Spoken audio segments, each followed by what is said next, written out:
The phone rang at precisely 3 a.m. on a quiet Tuesday morning. It was Dad's hospice nurse, her voice calm but laced with urgency. "Hannah, your father's asking for you." I think it's time." Without hesitation, I threw on yesterday's clothes and sped through the deserted streets. My fingers gripped the steering wheel, trembling. Dad had been fading for weeks, his 2-year battle with cancer nearly over. I'd stayed close, showing up every day. I held his hand, read him his favorite crime novels, and made sure he never faced a moment alone. When I pulled into the driveway, I noticed something odd. Connor's BMW was already there. That was surprising. For the past month, he'd claimed he was too swamped at the firm to visit. But now, somehow, he had arrived before me, in the middle of the night. I stepped into the house and found them not in the bedroom, but in Dad's study. Dad was slouched in his wheelchair, barely conscious. Connor was beside him, holding a stack of documents. A woman I didn't recognize was seated at the desk, a notary stamp in hand. "What is going on?" I demanded, stepping into the room. Connor didn't flinch. "Dad just wanted to make a few updates to his estate," he said coolly. He's had a sudden moment of clarity. You know how these things go. At 3 in the morning? When he can barely keep his eyes open. Dad stirred slightly at the sound of my voice. "Hannah," he whispered, his voice thin as paper. "I'm right here, Dad." I rushed to his side, and as I took his hand, I saw it trembling. Connor was guiding it toward a signature line. "Just a quick signature, Dad," Connor said smoothly. "Remember what we talked about? How Hannah's a teacher and doesn't really need the money. And how I'm better positioned to manage the estate." "He's not lucid," I snapped, grabbing the papers. "He's on morphine. He doesn't even know what year it is." Connor snatched them back.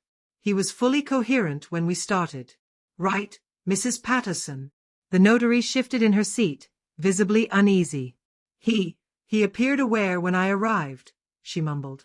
I scanned the papers. My heart sank. A newly drafted will, dated today, transferring everything to Connor. The house. The investments. Mom's jewelry.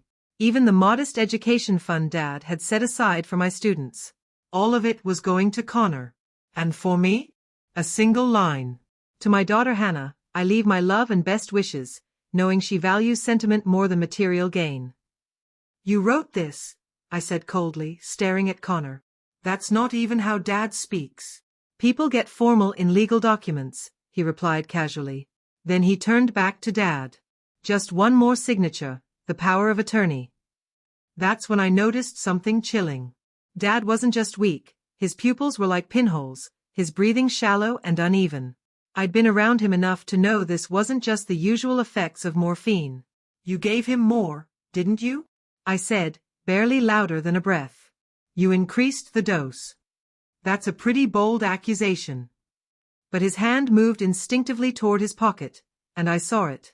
The outline of a small prescription bottle. "Nurse!" I yelled. "Nurse Margaret!" She came running into the room. One glance at Dad, and she went pale. "The log says he received his dose an hour ago," she said, checking his vitals. "He shouldn't need more. Not yet." Her face darkened. "We need to call the physician. Now." Everything turned to chaos. The doctor arrived. Vitals were checked. Incident forms were filled out for the medication irregularity. And in the midst of it all, Connor disappeared, papers in hand. The notary trailed behind him, visibly shaken. Dad passed away 6 days later. He never fully came back to us. But he held my hand until his last breath. I told him I loved him. I told him the money didn't matter. Being his daughter meant more than anything he could leave behind. Connor never returned to the hospice.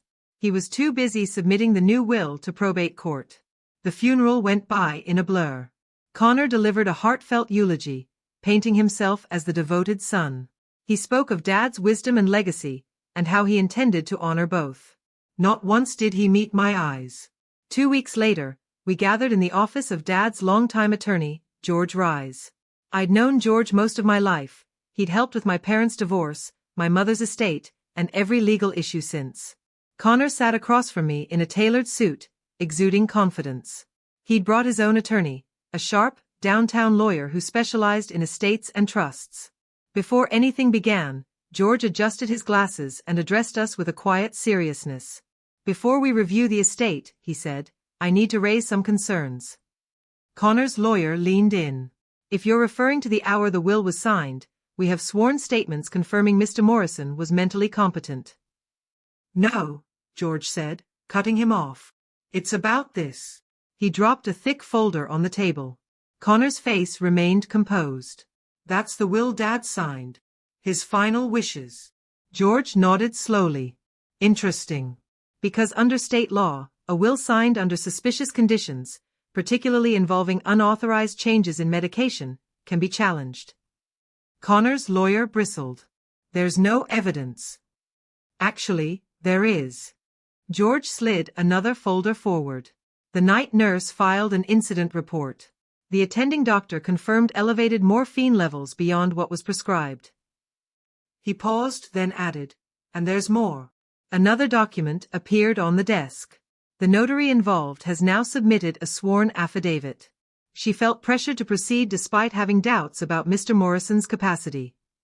Connor opened his mouth to object. But George continued, "However, we're not here just because of that. We're here because of this." He reached into his drawer and pulled out an older document. A will. Signed, witnessed, and dated 5 months earlier, filed in George's office on the day it was executed. Connor's face went pale. "Impossible," he muttered. "Dad never told me." "Because he suspected you might pull something exactly like this," George replied. He was very clear about his intentions. He opened the will and began reading.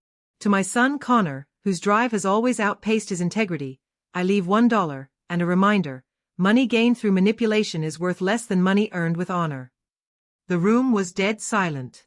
George went on, "The remainder of my estate, including the house, all investment accounts, and personal belongings, I leave to my daughter, Hannah. She has shown me that true wealth lies in presence, not possessions, in patience, not portfolios. She stayed by my side when others planned their inheritance." Connor's face flushed. "This is a forgery. Hannah must have." "There's more," George said, unfazed. Mr. Morrison anticipated a potential challenge from Connor. As a result, he also created a $500,000 educational trust, managed by Hannah, to support underfunded schools. It is irrevocable and protected from interference by Connor or any future heirs. George turned his monitor toward us. "There's a video message as well. Would you like to view it?" Connor sat frozen. His jaw opened, then shut.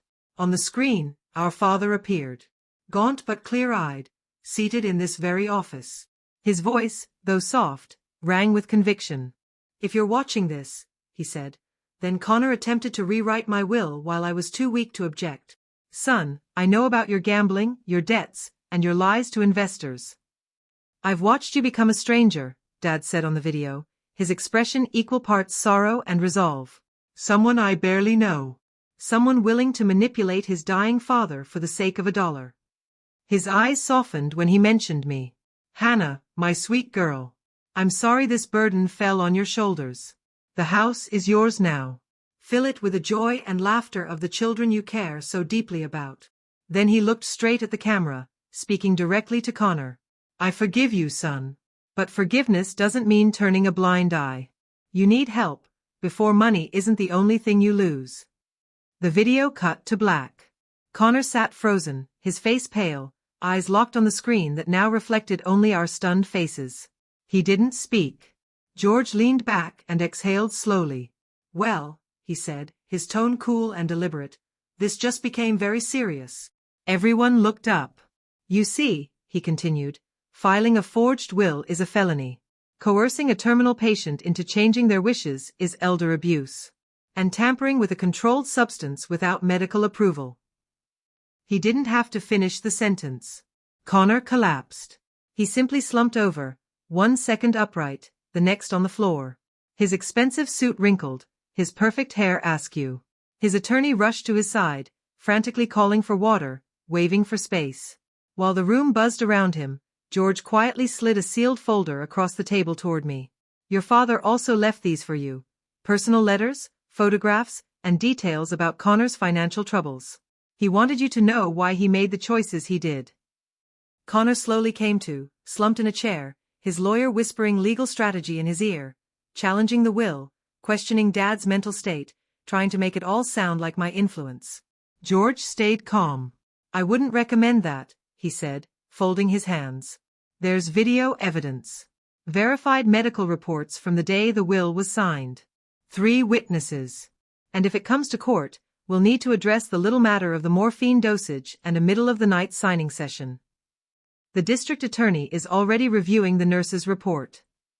For the first time in years, Connor actually looked at me, really looked at me. You turned him against me, he whispered. No, I replied softly.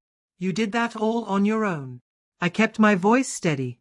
With every missed visit, every call asking for money instead of asking how he was. Every time you prioritized your needs over his care. I didn't turn him against you, Connor. I just kept showing up. His voice cracked. I needed the money, Hannah. You don't understand.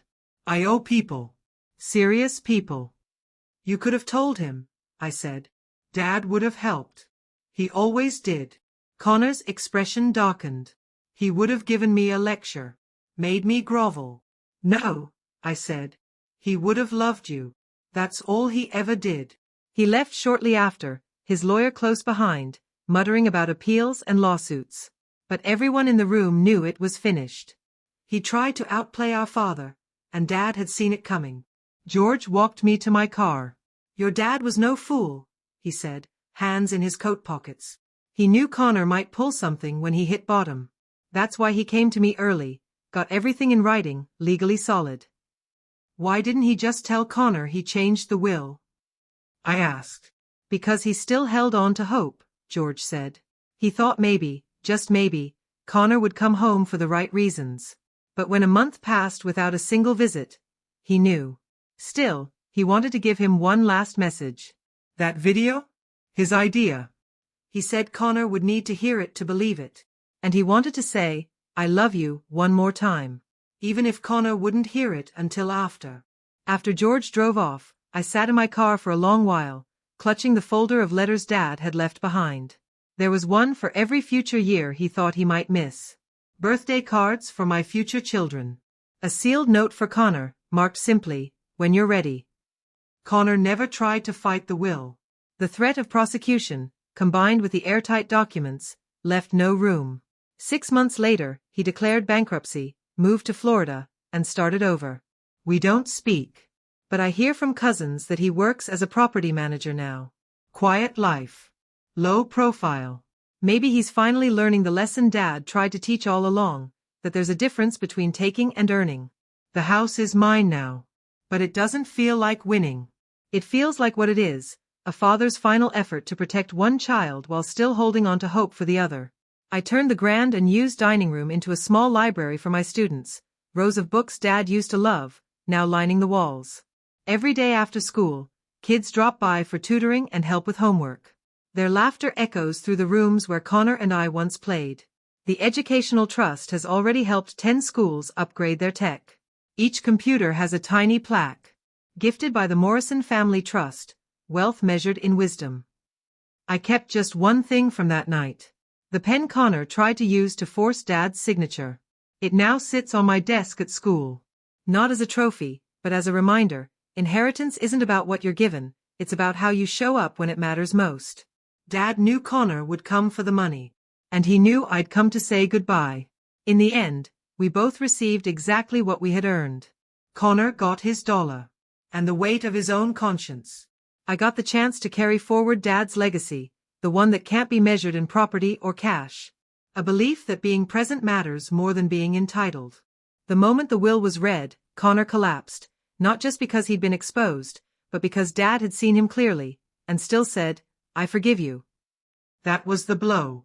Because sometimes, the most powerful inheritance is knowing someone saw you at your worst, and loved you anyway. And sometimes, the cruelest punishment is getting exactly what you schemed for, and realizing it means nothing compared to what you lost.